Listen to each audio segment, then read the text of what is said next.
E a igreja atenta a ouvir o que Deus tem a nos falar. Glória a Deus. Meus irmãos, a paz do Senhor. Amém. Vamos abrir a Bíblia então. Glória a Primeira Deus. Epístola de Paulo aos Coríntios, capítulo de número 2, a partir do versículo de número 1. Vamos ler alguns versículos da palavra de Deus.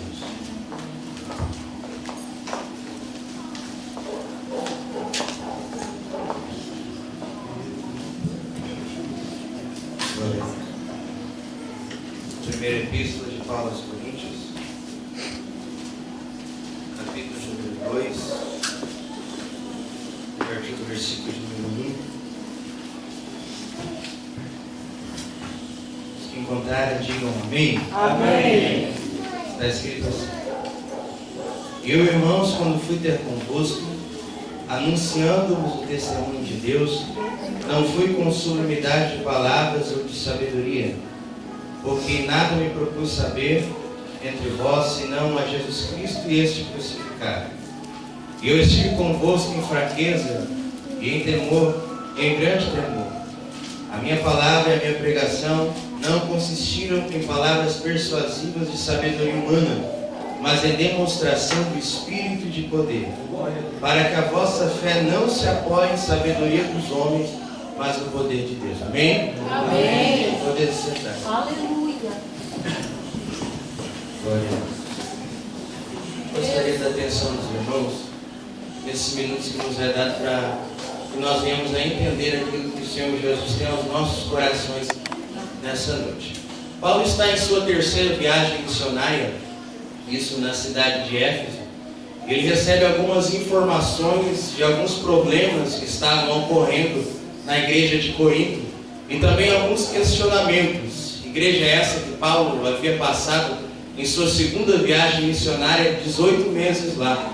Então, com a consciência do que estava ocorrendo, de algumas facções que estavam acontecendo na igreja, de um orgulho que estava entrando entre os irmãos, visto que imperava na cidade de Corinto bastante orgulho, visto que a filosofia da Grécia ela era muito vivida no contexto social. Então as pessoas eram amantes de artes como a oratória, eram amantes de artes como a retórica, entre outras artes que engrandecem ao homem em sua forma de se portar diante daqueles que estão à sua volta. A cidade de Corinto também ela era conhecida por causa da sua imoralidade, visto que na mesma existia um templo dedicado à deusa Afrodite, onde existiam prostitutas que serviam no templo e elas eram profissionais daquilo que faziam, e então a cidade era totalmente depravada e corrompida, e essas situações que estavam à volta, esses valores acabavam influenciando a igreja do Senhor Jesus. Então Paulo começa a escrever esta epístola para corrigir os erros que estavam acontecendo na igreja e também para responder alguns questionamentos dos irmãos que estavam indagando a ele. Então, no capítulo de número 2, no qual nós lemos, Paulo relembra aos irmãos que quando foi ter com eles, não havia ido com sublimidade de palavras persuasivas de sabedoria humana, mas havia ido com demonstração do Espírito e de poder. Paulo relembra os irmãos que quando ele esteve no meio deles, ele foi com a autêntica pregação do Evangelho, ele foi com a exposição daquilo que Deus havia feito por nós em Cristo Jesus. Ele não havia ido com belos discursos, nem tão somente com uma retórica muito bem elaborada. Ele havia ido com a pregação do Evangelho puro e simples. Paulo relembra os irmãos e acaba os dizendo que a fé deles deveria estar apoiada não em sabedoria humana, mas no poder de Deus. O mesmo Paulo escreve na epístola aos Romanos que o Evangelho é o poder de Deus para a salvação de todo aquele que nele crê, primeiro o judeu, depois o grego. O Evangelho de Cristo é o poder manifesto de Deus. O Evangelho do Senhor é o poder do eterno, soberano Deus, fazendo aquilo que era impossível aos homens. E para pegar a mensagem, os irmãos entenderem nessa noite, eu quero dar um tema, e o tema dela é o seguinte: Evangelho puro e simples, a fonte do poder de Deus na igreja. Eu vou repetir uma vez mais: Evangelho puro e simples, simples: a fonte do poder de Deus na igreja. Quando nós falamos de poder no nosso contexto, há um entendimento de que o poder de Deus é manifesto quando há a situação dos dons espirituais da igreja, quando há pessoas se alegrando no Espírito, alguns pulando, outros sapateando, outros rodopiando, e as pessoas têm essa consciência, esse entendimento acerca de que isso é o poder de Deus. É claro que nós somos pentecostais e temos experiências com o nosso Deus soberano, e temos experiências com esse Deus glorioso que se manifesta de muitas formas. A multigraça de Deus é derramada sobre nós, porém nós temos que entender que o poder de Deus está fixo, comungado, em união, em consonância com a sua palavra. O poder de Deus jamais vai contrariar a Bíblia Sagrada. Então qualquer manifestação absurda que não convém ou não condiz com as Escrituras deve ser rejeitado. São 5 os princípios da reforma protestante, e eu digo: só Cristo, só graça, só fé, só Deus glória e só as Escrituras. Ou seja, todo ensinamento que estiver em contradição com as Escrituras sagradas, com a Bíblia, com a palavra de Deus revelada, deve ser ignorada, deve ser rejeitada por aqueles que estão vivendo dentro da comunhão dos santos em Cristo Jesus. Porém, existem pessoas que acabam não entendendo as verdades de Deus e não entendendo o Evangelho de Cristo genuíno, puro e simples, o Evangelho bíblico, e acham que qualquer manifestação que ocorre na igreja vem de Deus, e acham que qualquer movimento que ocorre na igreja vem da presença do Espírito Santo. Meus irmãos, o Espírito Santo vem para convencer o homem do pecado, da justiça e do juízo, e guiar o homem por toda a verdade. O Espírito de Deus nos leva para Cristo e para glorificar a Cristo. O culto ao Senhor Deus, antes de ser atrativo aos homens, deve ser bíblico, porque o culto é feito para Deus, baseado na palavra de Deus, sujeito às Escrituras sagradas. Nós não devemos ser iludidos por aquilo que nós vemos ou entendemos de acordo com os nossos conceitos, que é certo ou que é errado, mas todo o conceito que nós formamos deve estar baseado no prisma das Escrituras sagradas, deve estar baseado naquilo que o Cristo, naquilo que Deus revelou em sua palavra, o Evangelho de Cristo. Nesses períodos em que nós vivemos, tem sido pouco pregado, tem sido pouco anunciado. Nós temos um crescimento vertiginoso da igreja, nós temos uma igreja cheia nesse período de tempo, principalmente no contexto brasileiro no qual nós estamos inseridos. Igrejas que estão cheias de pessoas, mas estão vazias de poder, por causa que o Evangelho de Cristo não tem sido anunciado, tem sido pregado um outro Evangelho, e essas pessoas são levadas por um outro Evangelho, e até no nosso contexto não entendemos o Evangelho, as boas novas, aquilo que Deus fez através de Cristo na cruz do Calvário, e nos acostumamos e nos acomodamos com discursos, com palavras persuasivas, com a retórica bem construídas, com argumentos que satisfaçam o nosso intelecto. Está tudo certo? Não são os argumentos humanos que vão nos levar a Deus, mas o Evangelho de Cristo revelado nas Escrituras, puro e simples, aquilo que Deus fez através de Jesus Cristo na cruz do Calvário, aquilo que Deus fez através de Cristo pelas nossas vidas. A mensagem do Evangelho deve ser anunciada, a mensagem do Evangelho deve ser compreendida, a mensagem do Evangelho deve ser vivida. Nós não podemos estarmos acostumados, nós não podemos estarmos em comunhão com qualquer pregação ou ensino que esteja fora do Evangelho. Nós precisamos entender que a palavra de Deus precisa reger as nossas vidas conforme ela é. Não precisamos alterar a Bíblia, não precisamos dar o nosso jeitinho para vivermos um outro Evangelho, mas precisamos do Evangelho de Cristo Cristo, daquilo que Deus fez por você, enviando Jesus à cruz do Calvário para morrer por nós. A mensagem do Evangelho, ela não é deste mundo. A mensagem do Evangelho, ela foi feita antes desse mundo pela própria presciência de Deus. A mensagem do Evangelho nos trará bênçãos que estão além desse mundo. Então pare e pense e viva o Evangelho, porque hoje nós vemos vários mercadores da fé, hoje nós vemos várias anunciações. Por exemplo, eu vi um vídeo na internet onde o pastor estava dizendo o seguinte, que era para os irmãos doarem R$900, e então a bênção ou a unção da prosperidade desceria sobre eles. R$900, por quê? Porque era no ano de 2009, usam de estratégias, de métodos para arrecadar fundos para si mesmo, para arrecadar fundos para sua própria satisfação. É claro que, entenda, o Evangelho de Cristo dentro do contexto da igreja, a Bíblia Sagrada nos mostra acerca da importância da oferta.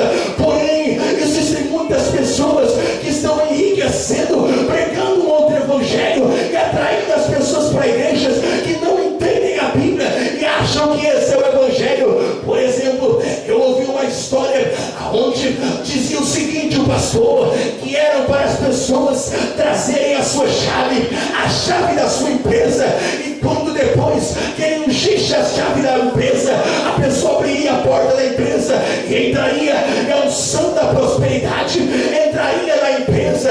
Então essas pessoas são levadas por esse vento de doutrina.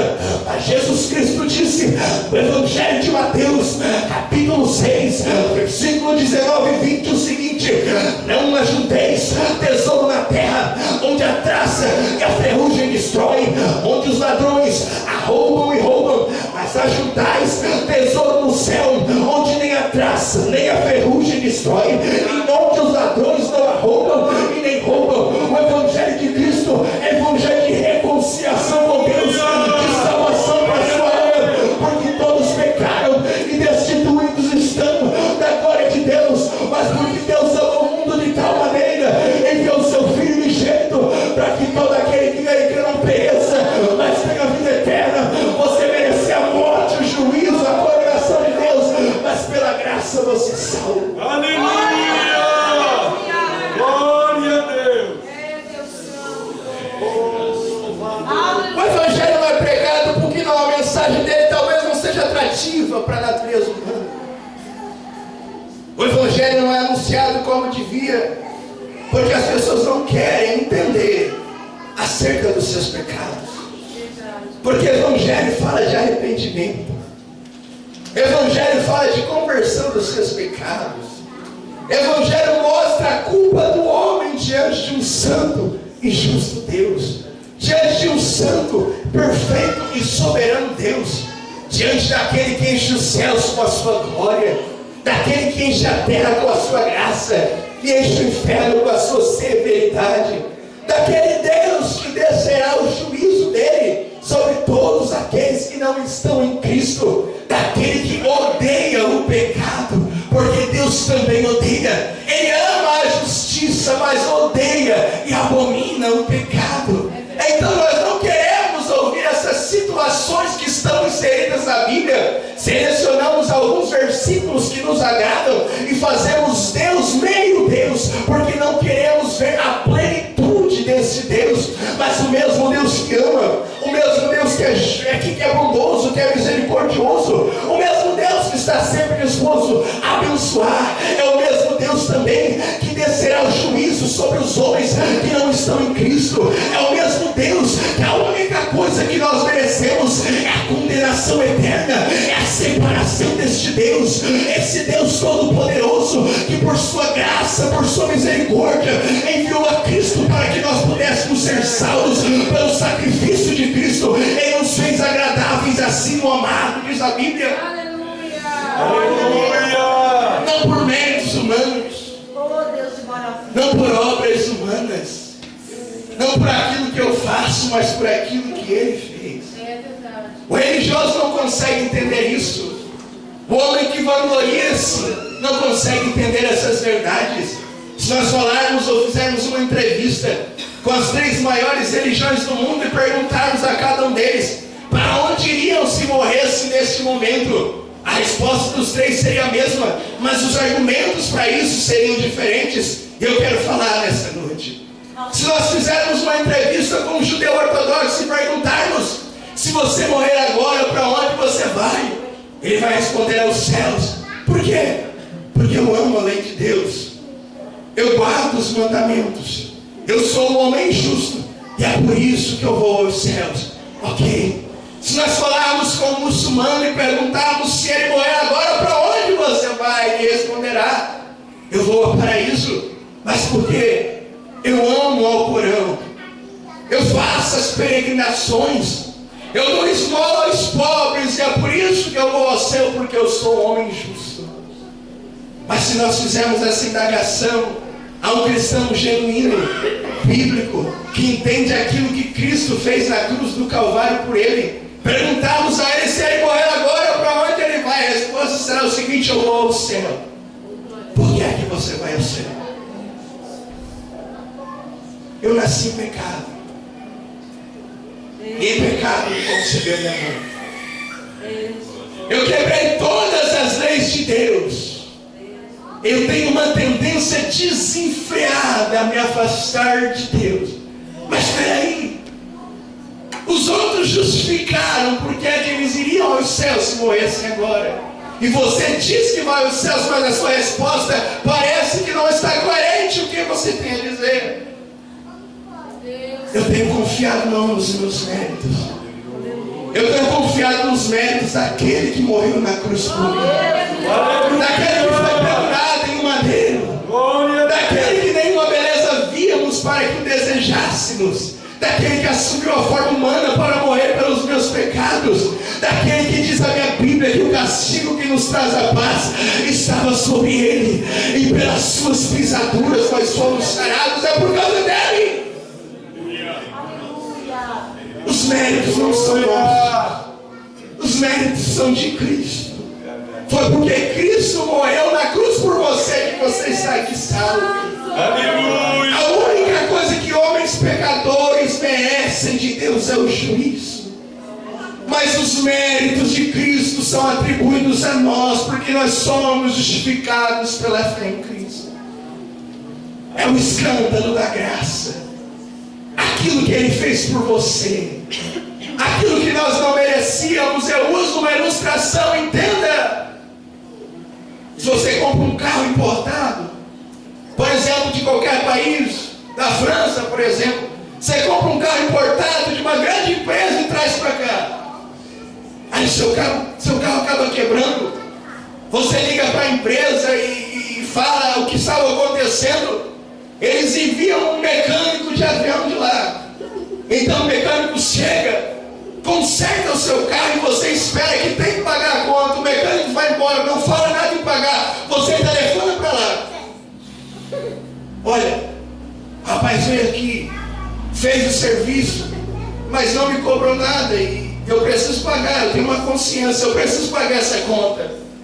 A pessoa que está do outro lado da linha começa a procurar algum registro de alguma coisa que deve ter acontecido e responde para você o seguinte: me desculpe, eu não encontrei nada que aconteceu com o seu carro.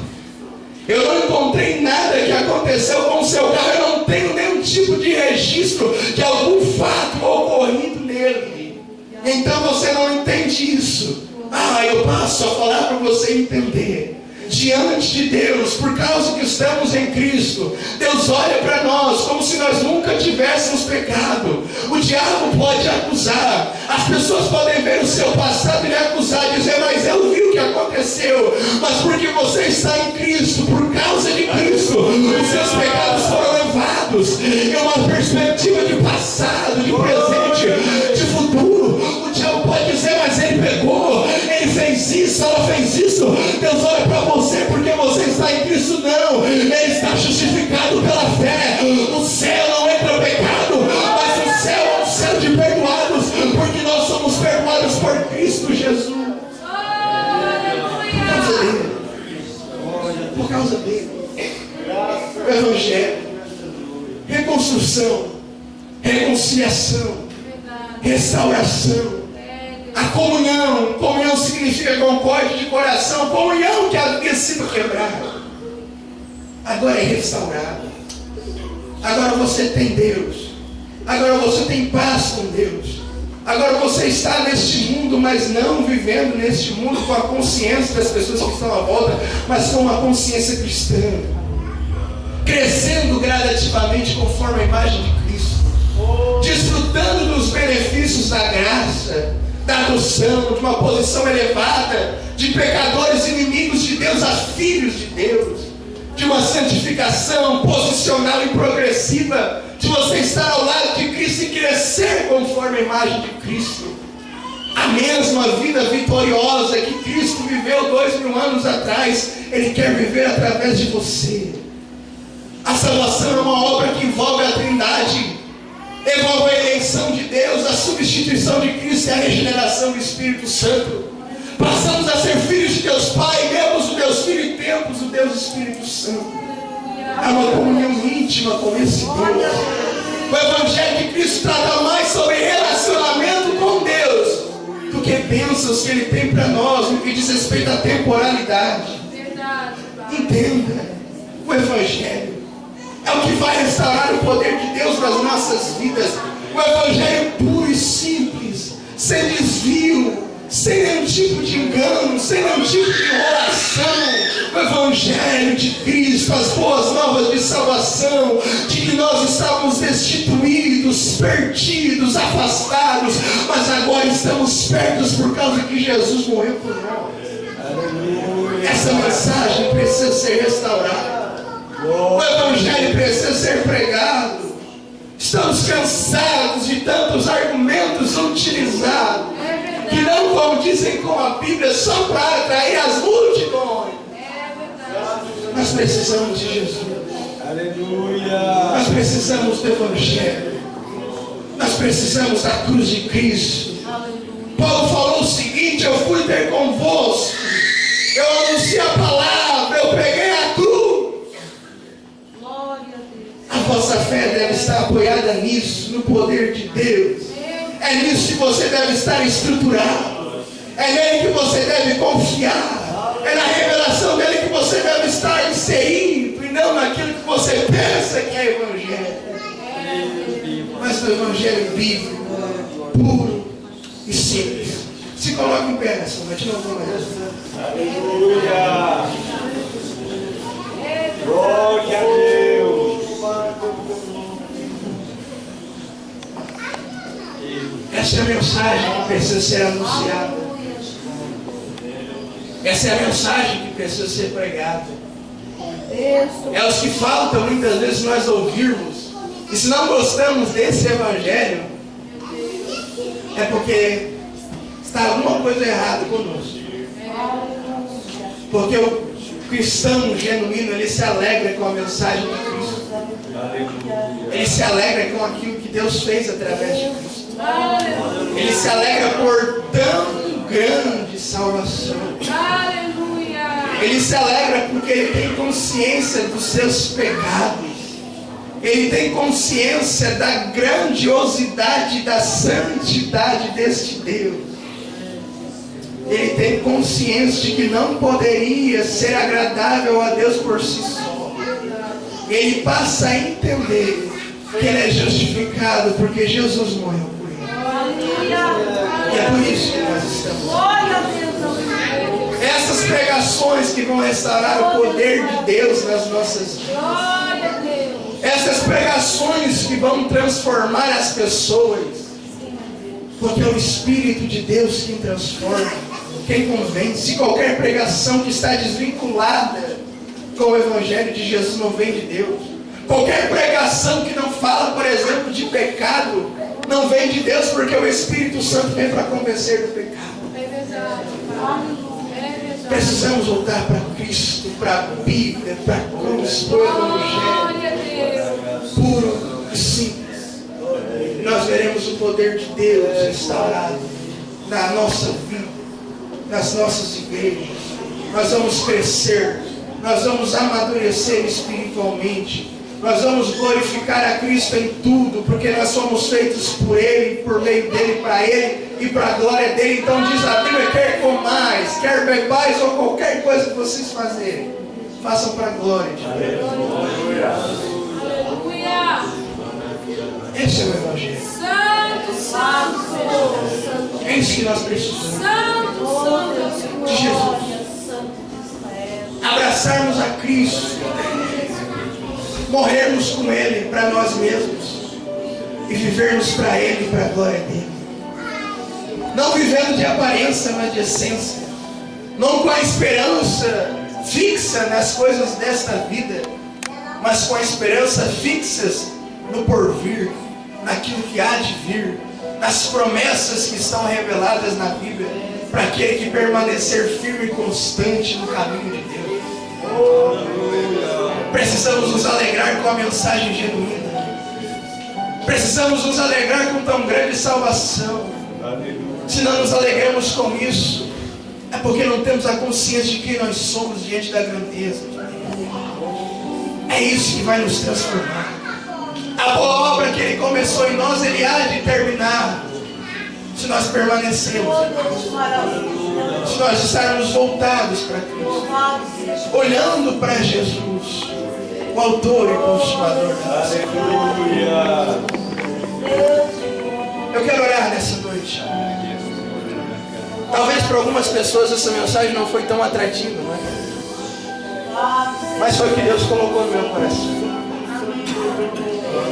O Evangelho puro e simples é o que vai restaurar o poder de Deus nas nossas vidas, na igreja, a consciência daquilo que Cristo fez na cruz por nós, a gratidão que nós temos que ter diante desse Cristo, a vida vinculada à pregação e ao ensinamento bíblico, não ao pragmatismo religioso, não àquilo que dá certo, mas aquilo que é certo, para que o nome de Jesus venha a ser glorificado e exaltado, para que a vida de Cristo seja vivida em nós, para que nós venhamos a glorificar o nosso Mestre, porque se nós dizemos que somos discípulos, somos sujeitos a Ele, porque discípulos é um seguidor e um aprendiz, então nós aprendemos dEle para viver como Ele. É dessas mensagens que nós precisamos para nos alicerçarmos na rocha, para crescermos em Cristo, no nome de Jesus. Se você deseja uma oração, se Deus falou com você, ou se você possui alguma necessidade, eu não sei, mas se de alguma forma você deseja uma oração, vem aqui na frente.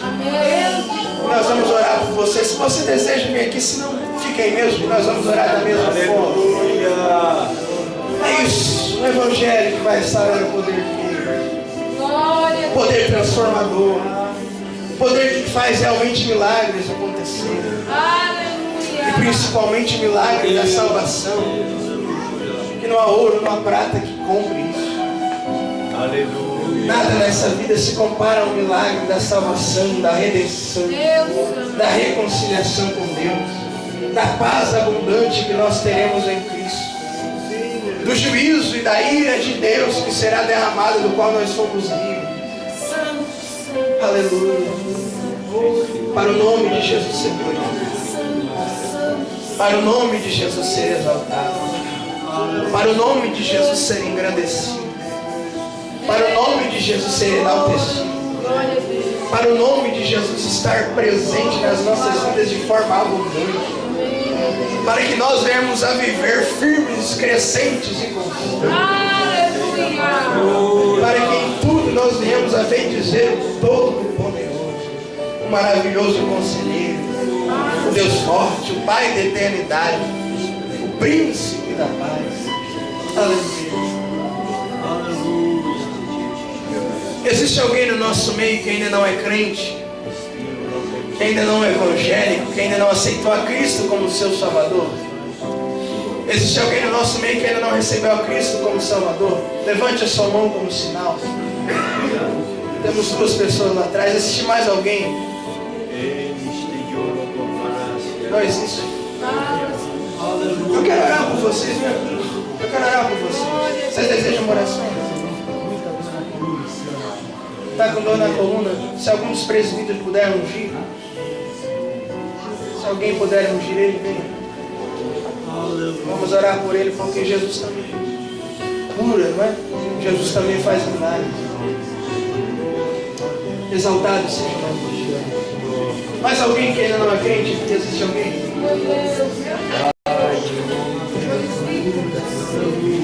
Deus te poder. Vocês dois, olha. Vocês dois, vem. Glória a Deus. Eu quero deixar uma coisa bem clara. Eu não quero forçar ninguém a nada.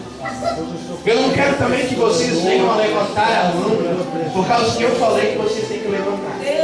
Por causa que eu falei que vocês têm que fazer isso. Não. Eu quero que vocês tomem a consciência. E com a consciência que vocês tomarem através daquilo que eu vou falar para vocês, vocês tomem uma decisão.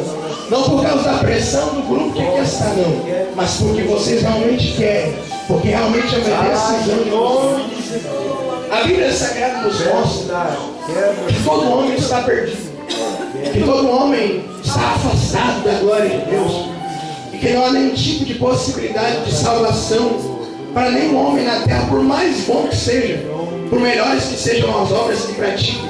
Ele pode ser um religioso, ele pode estar inserido dentro de uma igreja como essa, mas a salvação não está na igreja, a salvação está em Cristo. Diz a Bíblia que nenhuma outra salvação senão em Cristo. Diz a Bíblia que não há mediador entre Deus e os homens senão Jesus Cristo, o homem. Diz a Bíblia, e Jesus disse: eu sou o caminho, a verdade e a vida, e ninguém vem ao Pai a não ser por mim. Ou seja, o homem pode possuir bons atributos, pode fazer boas obras, pode ser ético, pode ser religioso, pode conquistar o respeito dos homens que estão à volta por causa da sua boa conduta, mas isso não traz salvação a ninguém. Há quem diga que seria mais fácil construir uma corda de areia e chegar na lua do que o homem ser salvo por si só. Há quem diga que seria mais fácil construir um barquinho de papel e atravessar o Oceano Atlântico do que o homem conseguir salvação por si só. A salvação está exclusivamente nos méritos de Jesus. O que nós precisamos para ser salvos é arrependermos dos nossos pecados e termos fé em Cristo. Fé que o sacrifício dele na cruz é suficiente para perdão dos nossos pecados. Então nós vivemos a vida justificados, somos feitos justos diante de Deus pela fé no sacrifício de Cristo.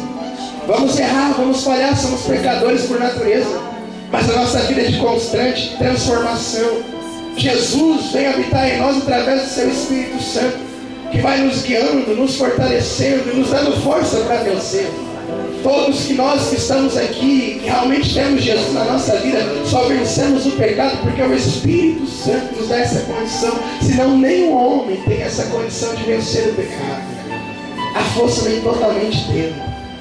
Mas nós precisamos de Jesus para termos essa força para vencermos o pecado, para vencermos o diabo, para vencermos o mundo com as suas ideias, com os seus conceitos que não condizem com os conceitos de Deus.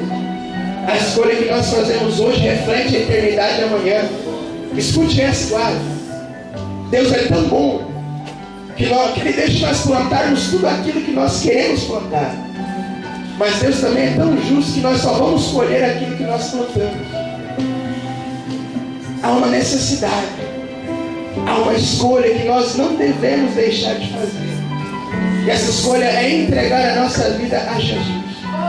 Nos arrependermos da nossa vida, como ela está, dos nossos pecados, e nos voltarmos para Ele, confiarmos nele, confiarmos nos méritos dele, e atribuirmos glória a Ele, louvor a Ele, adoração a Ele e vida para Ele. Ele vai se manifestar na nossa vida e vai ser uma transformação tão grande. Ele não promete carro novo e casa nova. É claro que Ele dá condições para você trabalhar e conquistar. Mas Ele promete salvação. Ele promete redenção, reconciliação com Deus. E essa salvação traz uma paz indizível para a nossa alma. Não há palavras humanas que descrevem essa paz que há dentro do nosso interior. Jesus, Ele é melhor do que a alegria. Ele é o autor da alegria.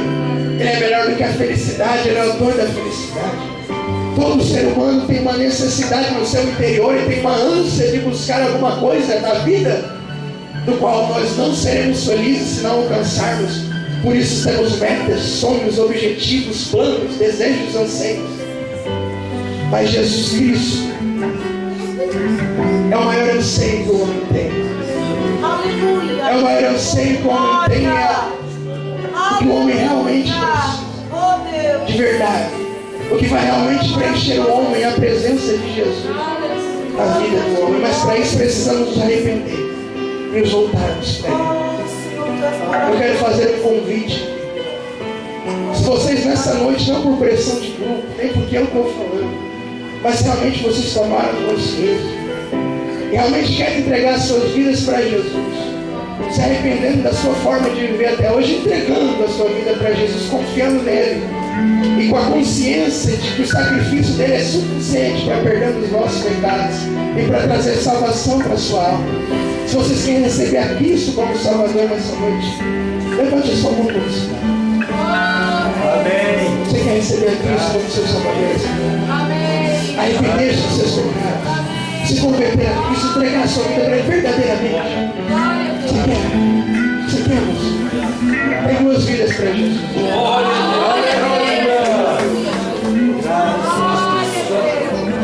Eu não disse que é o Evangelho. Hoje eu nem preguei como eu gosto de pregar, né? Tem dia que a gente está mais, né? Deus sabe cada dia como usa, né?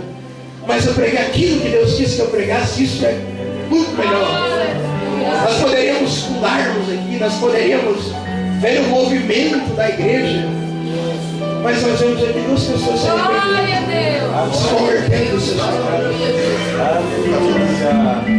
Vocês são casados, né? Aqui tem uma Bíblia do Novo Testamento, tem um kit que nós vamos entregar para vocês. É um presente em nome de Jesus para todos aqueles que recebem a Cristo como Salvador. Nós vamos orar por vocês. Depois do culto eu quero ter uma conversa com vocês. Mas vocês podem ter certeza que a maior e a melhor decisão que qualquer pessoa toma na vida é entregar a sua vida para Jesus. Nada se compara com uma vida em Cristo, com uma vida satisfeita nele. Que adianta o homem ganhar o mundo inteiro, conquistar todos os seus objetivos, né? Perder a sua alma? De que adianta ser bem visto pelos homens? De que adianta ser aplaudido pelas multidões e morrer distante de Jesus e passar uma eternidade longe? Você pode ser anônimo a vida inteira, mas se você tiver Jesus, você é conhecido no céu. E você também é conhecido no inferno, né? Você tem Jesus, você é conhecido no céu e no inferno. Na terra pode não ser muito conhecido, mas você é filho de Deus. O diabo não gosta de você, vai amar contra você, mas o maior é que está conosco do que está conosco. Glória a Deus. Amém. Vamos orar por eles. Amém. Feche seus olhos, vamos orar por eles. Depois ora pelos irmãos. Deus, em nome de Jesus, tem duas vidas aqui, Senhor. Perdoe os pecados. Que haja realmente um novo nascimento, porque apenas confessar não é suficiente para transformar a vida de novo. Há uma obra sobrenatural que deve acontecer, a obra da regeneração.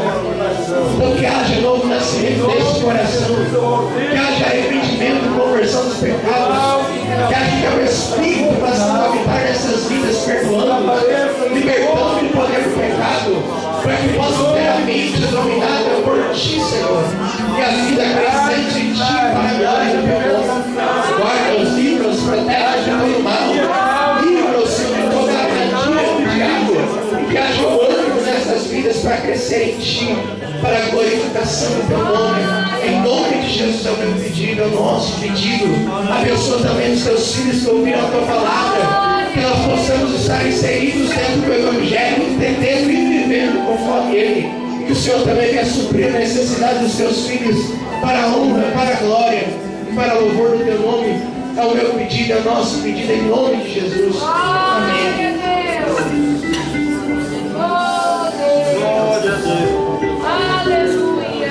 A igreja está grata a Deus por esse casal que se entrega para Cristo. Temos mais uma menina ali, uma adolescente. Uma Sandra está trazendo. Que bênção, né? Nosso propósito é conquistar almas. É parente sua, Sandra? Não, né? Vamos orar por ela. Como é o nome dela? Marimar? Ah, está voltando para Jesus. Viu? Uma adolescente, Marimar, o nome dela, está voltando para Jesus. A igreja quer agradecer a Deus por isso? É o Espírito Santo que faz isso, amado. Estenda as mãos para cá e vamos orar por ela. Senhor nosso Deus, a tua palavra, Senhor, foi trazida, anunciada na direção do teu Espírito. Agora está aqui uma menina, uma adolescente, Senhor, que está voltando para a tua casa. Recebe, Senhor, os teus braços, perdoa